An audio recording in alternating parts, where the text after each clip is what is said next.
ఆదర్శ్‌ని కాశ్మీర్ పంపించకపోతే చచ్చిపోతాను అంటూ బెదిరిస్తూ మురారిని మానసికంగా టార్చర్ చేస్తున్న ముకుందకి కృష్ణతో కలిసి ఊహించిన ట్విస్ట్ అయితే ఇచ్చాడు మురారి. ఇక ముకుంద గురించి మొత్తం నిజమైతే కృష్ణతో చెప్పేస్తాడు మురారి. చెప్పేసి ఇక ఎలా అయినా తన తిక్క కుదిర్చాలి అన్నట్టు పంతులు గారితో మాట్లాడాము.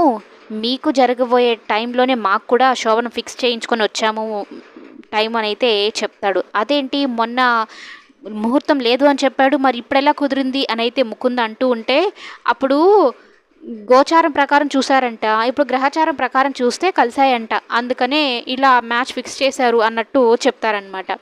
అయినా ఇప్పుడు నీకు వచ్చిన ప్రాబ్లం ఏంటి ముకుందా అన్నట్టు కృష్ణ అడుగుతుంది. నువ్వు కూడా ఆ రోజు అడిగావు కదా అందరికీ ఒకేసారి ఉంటే బాగుంటుంది అని, మరి ఇప్పుడేంటి ఇలా మాట్లాడుతున్నావు అన్నట్టు అడుగుతుంది. అలాని కాదు, అంటే మీరు సంతోషంగా ఉండడమే కదా నాకు కూడా కావాలి అన్నట్టు అందరి ముందు నాటకాలు పడుతూ ఉంటుంది. కృష్ణ మాత్రం మనసులో అనుకుంటుందన్నమాట, నీ తిక్క కుదర్చడానికే ముకుంద మేమిద్దరం ఈ ప్లాన్ వేసుకొని వచ్చాము, నువ్వు నా భర్తనే బ్లాక్మెయిల్ చేస్తావా అన్నట్టు అనుకుంటూ ఉంటుంది. ఇక రేవతి కూడా ఏ పూజారి చెప్తే ఏమైంది, చెప్పారు కదా మొత్తానికి, ఇక ఇద్దరు జంటలకి ఒకే ముహూర్తాన శోభనం ఏర్పాట్లు చేద్దామన్నట్టు రేవతి కూడా చెప్తూ ఉంటుంది. కృష్ణ మనసులో తిట్టుకుంటూ ముకుందాని వైపే చూస్తూ ఉంటుంది.